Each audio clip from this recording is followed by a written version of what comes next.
Hello and welcome back to Simple Time Studios, where I share adventures and solo roleplay. Today we are continuing our solo campaign with the RPG Astroprisma by Crescent Chimera. Enjoy part 3 of Titanium Joe's adventures. Okay, Joe heads back to Hex 1 and Ursa Scarab. He has 10 fuel left. He refuels at the colony for 30 serum, leaving him with 5. And nothing else to do but drop off Ursula. Joe exhaled as the Crimson Rose arrived back at the Synth Arch settlement of Ursa Scarab. A few minutes later, he was docked and getting refueled. Ursula was already collecting her few things and getting ready to leave. Thank you for your help. I guess I'll try to find the rest of my way home from here. I'll make sure to tell my employers about you, the computer scientist began with a polite nod. Which are who again? Joe asked, realizing he hadn't asked that question and noticing that she made sure she was nowhere near the airlock before mentioning that to him. The Medusa sector. Have you heard of them? She answered. Yep. Bunch of hackers and computer geeks obsessed with restoring the cybersphere to its old pre-collapse glory. Not a bad goal, but not one I can really do a lot for. I'm more of a shooty person rather than a hacky computer person. Also, you aren't exactly friends with the people in charge of this station, if I remember right. Ursula smiled. You know enough and you'd be surprised what we need or what you can learn to do. Hex's friends in the Corsarium Syndicate aren't the only ones that could use a gunman. Speaking of learning new things, though, she dug into her bag and handed Joe a data drive with a single hack encoded on it. Maybe you can learn to start some fires with this hack. Joe gains the Ember hack and +1 favor with the Medusa sector, which means he can cast Ember and inflict a status effect on enemies for a number of rounds equal to his mind score, which is 0. Looking up to ask Ursula for more explanation, Joe found that the Medusa hacker had already seen herself out and had disappeared into the settlement proper.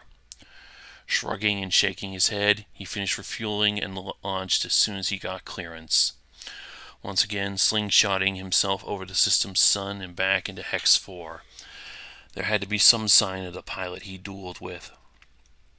Joe arrives in Hex 4 with 18 fuel. I make an exploration roll again. 1, another hostile encounter. And I roll a 1 again on the hostile encounter table. The hex remains empty. Joe arrived to the emptiness and silence of space. Once again, the hex was devoid of any evidence or clue of the encounter he had had with the Reno Enforcer. Sighing and shaking his head, he entered in a course for Hex 14 to the southwest of his position. Okay, Joe arrives in Hex 14 with 17 fuel. On my exploration roll, I get a 5, finding a planet. I roll a 3, so it's a planet with 2 moons. I roll a 2 for the planet itself, a Calorian planet like Mars. I roll a 6 for the first moon, that's a hollow moon. A 6 again for the second moon. I'm going to be that guy and re-roll. I get a 5 and a volcanic moon for my trouble. Joe arrived at the new sector and was greeted by the sight of a massive red planet orbited by 2 moons. The inner moon was obviously volcanic, glowing with a fiery light that was visible even up here. The outer moon was clearly artificial, a megastructure that glowed with holographic lights and broadcasted strange radio signals. Setting a course for the planet itself, he quickly broke atmosphere and started looking for a good landing area. Soon the Crimson Rose was landing on the rocky, rust-red surface of the planet itself. I roll a 3 for the landing spot, and a 1 for the event. Sure. Joe landed at the bottom of a canyon formed by a now extinct river. Layers of red, amber, and violet-covered soil surrounded the Crimson Rose on all sides as Joe disembarked his ship and started to explore the planet proper. Heading south towards a mountain sierra that looked particularly promising, he soon spotted a crystal sphere sticking out of it. After walking for a few more minutes, he soon realized that the building was a massive space telescope. Intrigued, he kept walking and eventually came across the observatory entrance.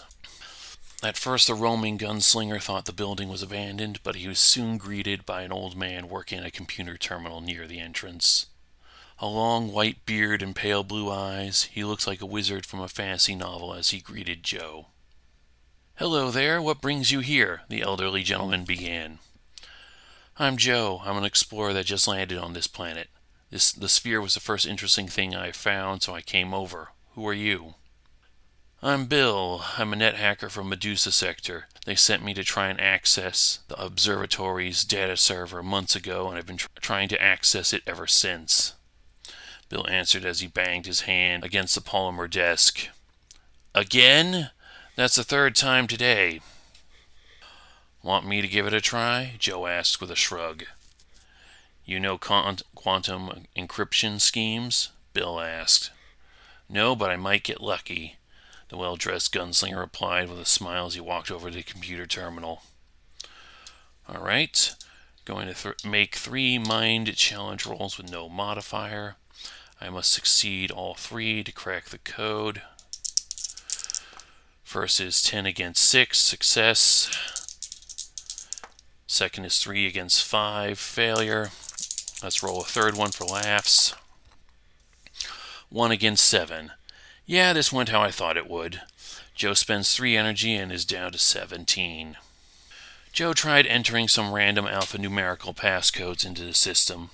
The first one went through, but the second 2 both returned error messages. Bill shook his head. "Well, you got as far as I did. Interesting result with the first code. I'll have to remember that." The wandering gunslinger shrugged and nodded his head as the Medusa computer wizard went back to work. At least the old man regained some of the spark that had been missing when Joe first walked in. Returning back to his ship, he took off and set a course for the planet's first moon. The moon's surface was characterized by extreme volcanic activity and high temperatures. Joe took the Crimson Rose down and looked for a good landing spot. Okay, I roll a 6 for the landing zone and a 1 for the event. Well, at least this skill challenge is something Joe is good at. Landing upon a shore of basalt columns around a massive yellow lake of sulfur and molten rock, Joe equipped a rebreather before leaving his ship to explore the moon's surface.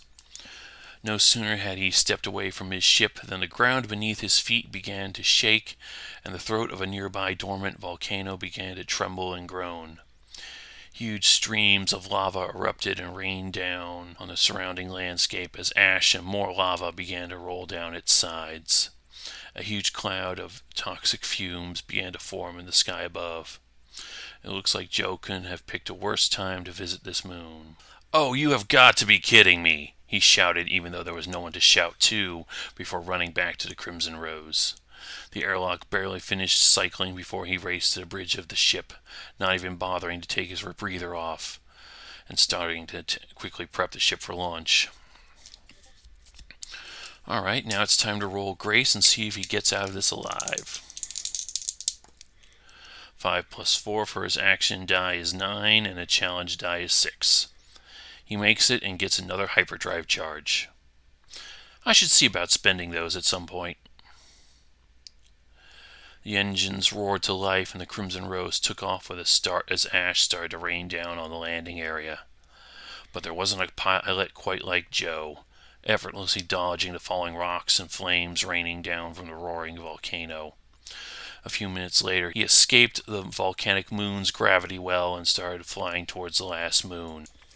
Alright, for the hollow moon, I get a 6 on the landing area and a 1 on the events table. Interesting combination. I guess this was an entertainment complex of some kind. Bright holographic signs advertised the hover vehicle races on a massive hyperspeed raceway that ran the length of the artificial moon. Joe was actually surprised to see this.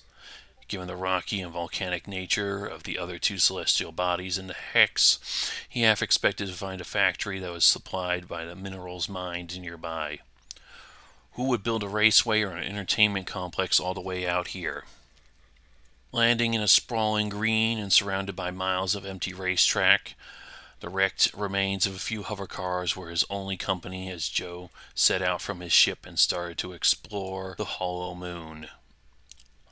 One of the abandoned hover cars, a boxy yellow vehicle that had been built in the shape of an old muscle car, was still drivable. With the keys on the driver's seat and the driver nowhere to be found in the abandoned sportsplex, Joe hopped in and took off for a drive. Leaving the raceway, Titanium Joe was greeted by rotating holographic signs depicting a picturesque fantasy world of dragons and fae. He had heard of this game, Fairy Song Online. It was the most popular online computer game before the collapse of the old world. Joe had heard rumors that some servers were still active, but he wasn't sure he believed them. The sight of Fairy Song Online's local branch office caught his eye and caused him to slow down and pull over. Exiting his car, he entered the abandoned offices of the long-forgotten software company. The interior was as run down and abandoned as he thought it would be. Lights flickered ominously as he walked through empty, dusty hallways. Nothing of interest turned up until he walked into an empty office and found a terminal that had not been turned off and still drew power. On the screen were the words, "Download complete." Joe pulled the data stick that was in the computer and briefly scanned the contents with his personal wrist computer. It was another hack which he quickly put into his vest pocket. Joe acquires a copy of the Volt hack. With nothing else to find, he hopped back into his new hover car and drove back to the Crimson Rose. After thinking about it a bit, he loaded the car into the Rose's cargo bay. He could always use a land vehicle for these treks. With nothing left, Joe left the hex and headed southeastward on the grid map.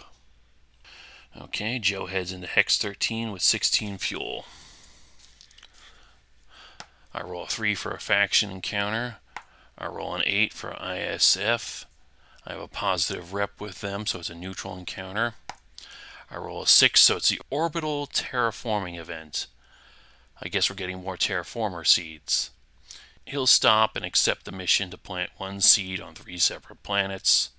Should be easy since he's already heading towards one to complete another quest and can just circle around again and hit the other 2 he had already found.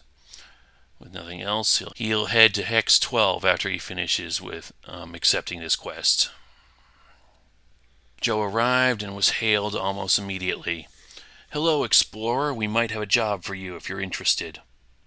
Joe quickly traced the message back to an ISF orbital terraforming station, a small research station drifting in the middle of the Hex with seemingly nothing else in sight. With nothing else to do, he shrugged and moved to dock with the orbital station. Boarding the small station, he found himself talking with an equally small station crew. 2 ISF soldiers provided security for 3 scientists. The laboratory module that made up the bulk of the station's tonnage was filled to the brim with biochemical laboratory equipment. Almost immediately, Joe was speaking with the lead scientist, one Dr. Pine. "Hello there, traveler. Are you hurt at all? We have the facilities to fix you up if you are," Dr. Pine began, the tall, slender man greeting Joe with a warm demeanor. "That's all right. I'm fine. You said something about a job, though," Joe asked, directing the conversation back towards what brought him onto the station. Dr. Pine's face immediately lit up. "Yes, I was looking for some help with one of my research projects. I was working on a new strain of terraform seeds, and I needed someone to go and plant a seed on 3 different types of planets so we can test the results of different environmental conditions on the new strain. Are you interested? Go to 3 separate planets, plant some seeds, and report back when I'm done. Sounds easy enough. What's the pay?" Joe replied, trying hard to find a downside to this errand and not coming up with anything. 110 serum once you come back, and you'll be doing the Intersolar Federation a big favor by contributing to our research in terraforming, Pine answered with a smile. "All right, I'll do it then," Joe replied and shook the scientist's hand. The deal made, Joe returned to his ship and took off for the next hex in the middle ring. Alright. He arrives in Hex 12 with 15 fuel. I roll a 2 for a neutral encounter. I roll a 5 for radio signals. I roll a 6 for the pirate radio station event. Joe skims the radio broadcast for anything useful.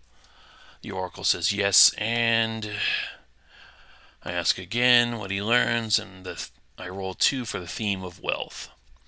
So he learns something related to wealth. I'm just going to say he finds the location of another settlement nearby from the broadcast. I roll a d4 for the empty hexes around his current hex. I roll a 4, so Hex 28 is a settlement.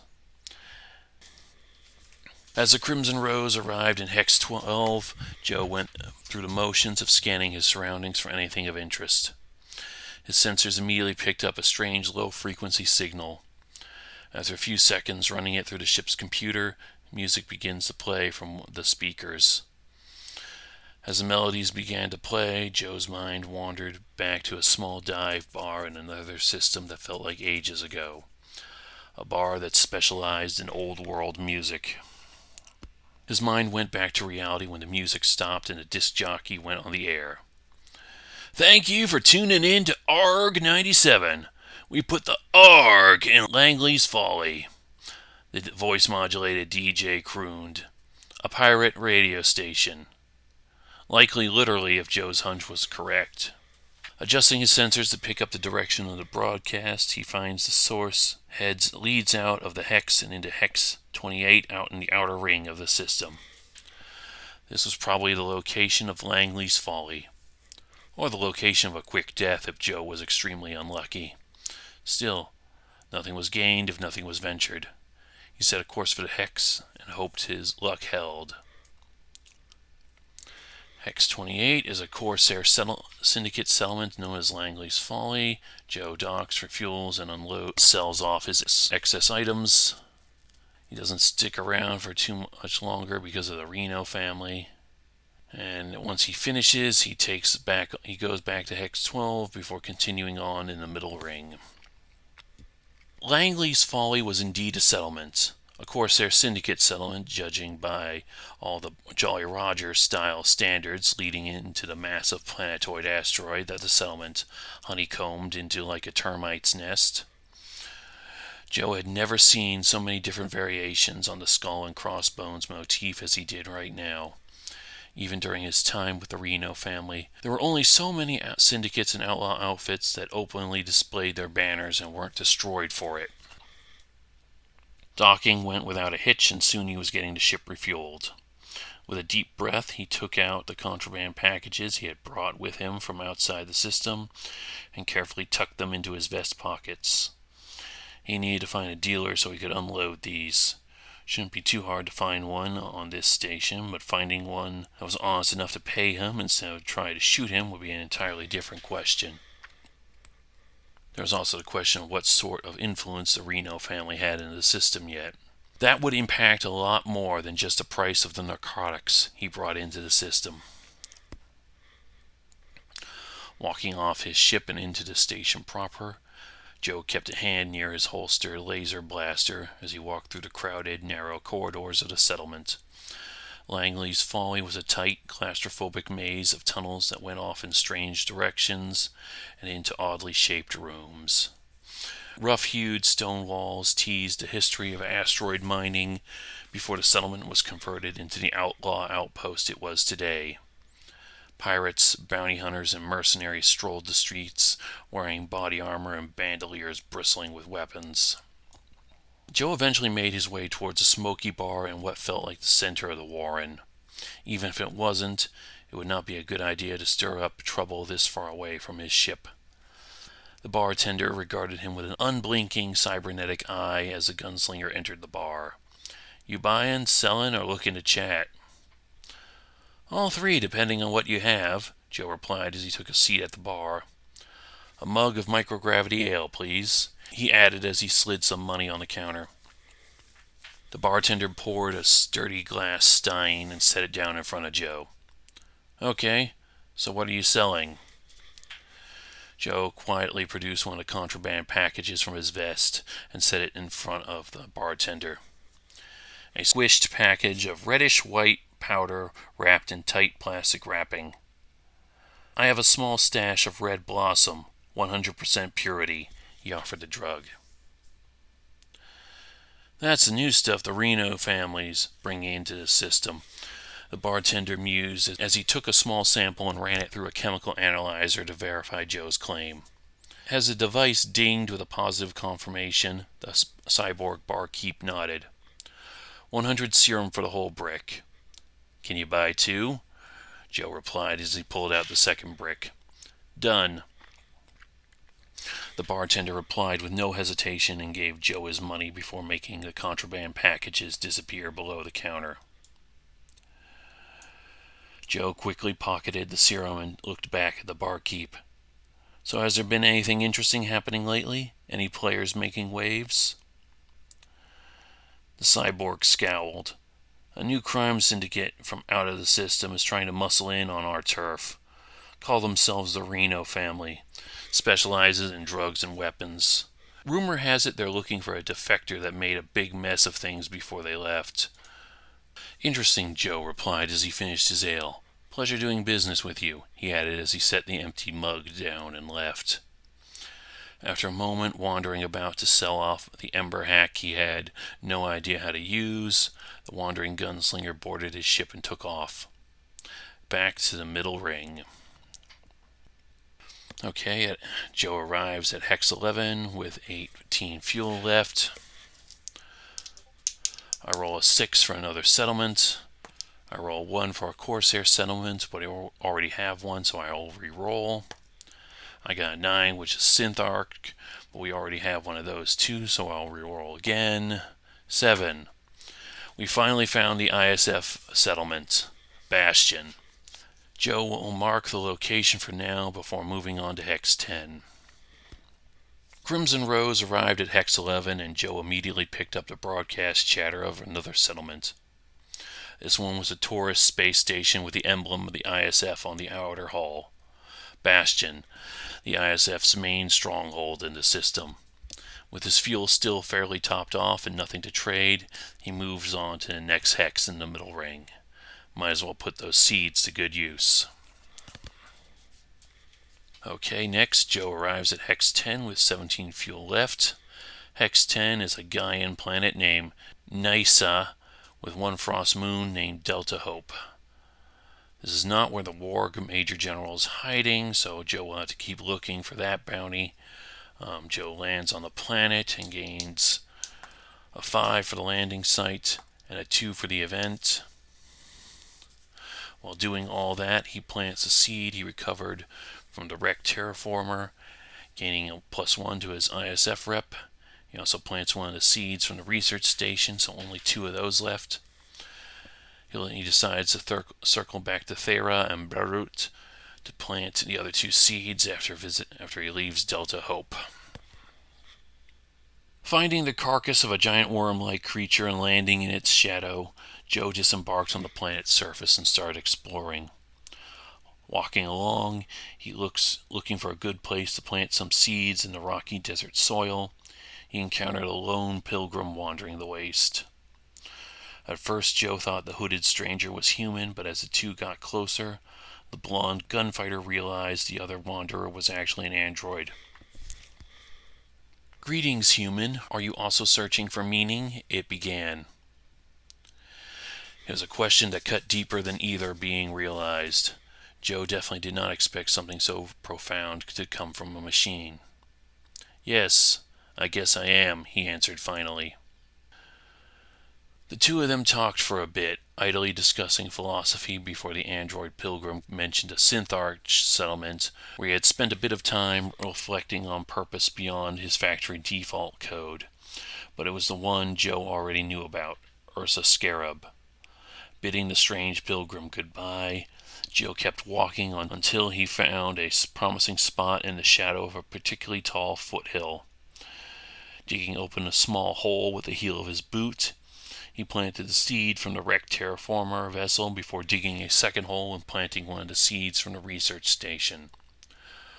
Walking away, he turned and squinted. Was it his imagination, or did he see a small speck of green starting to poke through the arid soil?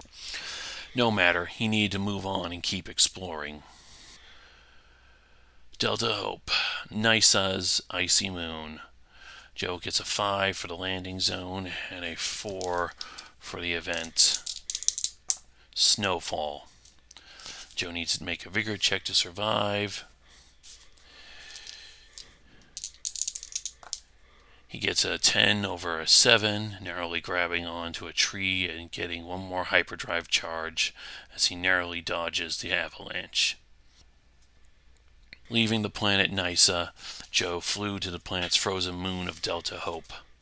Landing the Crimson Rose at the foot of a ceramic shrine carved into a mountain sierra, Joe got out of his ship and looked up at the mountain. A narrow stone path led to the shrine from the foot of the mountain. However, the path leading up to the shrine had been frozen over, making traveling up that trail a dangerous idea. Walking down another promising path, he started to hike through the frozen mountain range. The high-speed winds and air pressure increased the difficulty of the climb. As he stopped to catch his breath before continuing on, the ground beneath his feet began to vibrate. An entire layer of snow broke free from the mountain shelf above and started to fall, creating a domino effect as more and more snow added to the rumbling pile that was coming down faster than he could think. Thinking quickly, he grabbed a nearby tree and held on for dear life as snow roared right past him and down into a craggy canyon below. Exhaling and pulling himself out of the snowdrift, he made his way back to his ship and took off. That was enough excitement for one day. Hopefully planet Thera will be more hospitable as he planted another one of those seeds. On Thera, Joe has 15 fuel left. He tries to explore more of the planet as he plants the next seed near his initial landing site. He gets a 4 on events. Returning to the rocky islands he had landed his ship on the last time, Joe explored more of the small algae-streaked archipelago to try and find the highest point and hopefully a safe place to plant the second seed where it wouldn't wash away during a particularly high tide. As he climbed up a particularly tall rocky island that teased a crevice that might be safe enough, the smell of rotten flesh wafted up to his nose and soon grew stronger and stronger. When he finally arrived at the crest of the hill, he found the source of the smell. It was a rotten corpse of a massive whale-like mammal gently floating on the water's surface. A research scientist clad in a black diving suit, the insignia of the ISF painted on her atmosphere generator on her back, swam around collecting samples. Gently tossing the second seed into the dry crevasse, he waved to the scientist. She was a xenobiologist that was assigned to a nearby research facility. After a few minutes of conversation, he got the location of the orbital lab she was stationed at. It was recently built in Hex 4 directly below their current grid location. With the seed planted and nothing else to do on this damp ocean world, he took off for the laboratory to see what there was to see. Heading down to Hex 4, Joe has 14 fuel left. He rolls a 4 on the research outpost event tree. He's shepherded into a medical bay by synth arch acolytes. The research station was clearly a new construction, though he wondered if he would have seen it before if it wasn't. Built inside a hollowed-out asteroid, it was clearly engineered to be hard to spot, even if someone was looking for it with a full-spectrum scan. If he didn't already know it was here, Joe was certain he would have passed by it again. Radioing a request for docking clearance, the Crimson Rose soon landed and Joe was walking down the sterile hallways of the research facility. He was soon directed to a medical bay by a suspicious robed figure. Inside, a person was getting cybernetics installed by several synth-arch followers. The leader of the group looked up at Joe, the androgynous android's face, an unreadable smooth metal faceplate. "Have you come to seek the Prophet's light?" the lead acolyte asked, his electronic voice betraying a faint threat of violence. Joe hesitated, fighting back the urge to draw his blaster or refuse too aggressively. Discussing the meaning of life with an android was one thing. This was slowly becoming another entirely. Still, he could say yes and see where that went. Not like he couldn't shoot his way out later. "Yes, I have come to seek the wisdom of the prophet of the Synth Arch," he replied with a nod. This seemed to satisfy the leader of the cult cell. The faceless android nodded and motioned towards one of the other acolytes. A robed figure approached Joe and held up a box. Opening it for the gunslinger, the attendant held up a pair of Riptech Atlas hands. Bulky cybernetic prosthetics designed for melee combat. If he didn't already have a good clue that he wasn't a good fit for these guys already, this was Joe's final hint. He managed to give what he hoped was an approving smile. The acolyte nodded and closed the box before handing it to Joe. The entire group then turned their attentions back to the convert on the operating table. The discreet gunfighter quietly took one step back, then another. Seeing his chance, he quickly raced back to his ship with the package tucked away under his arm. It wouldn't do him any good, but at least he could sell it to someone that could make better use out of it than he could. Boarding his ship and launching post-haste, he took off for the last planet on his loop around the system before he could finish this ISF research project, Ballard. Okay, heading down to Ballard in Hex 14. Joe has 13 fuel left. He lands on the planet and plants the last seed before exploring more. He rolls a 3 on events, spoils of war. Ballard. Joe didn't think a barren wasteland of a planet could be a welcoming sight, but after narrowly avoiding a confrontation with the Synth Arch and wondering if he made the right decision by doing so, he had to admit the planet had a certain charm to it by being devoid of increasingly crazy cyborg cultists. Landing at the same spot as before, he disembarked from the Crimson Rose and took off in a different direction, looking for a good place to plant the seed. His trek took him across a flat plain littered with the debris of a long-forgotten conflict. The burnt-out wrecks of battle tanks and the bones of fallen infantry could be seen in every direction. A sombering sight made all the more depressing by the realization that for all the damage and neglect it endured, most of the equipment was still perfectly usable or would be after some quick maintenance or a few spare parts. The long-dead human soldiers were the only fragile thing on display here.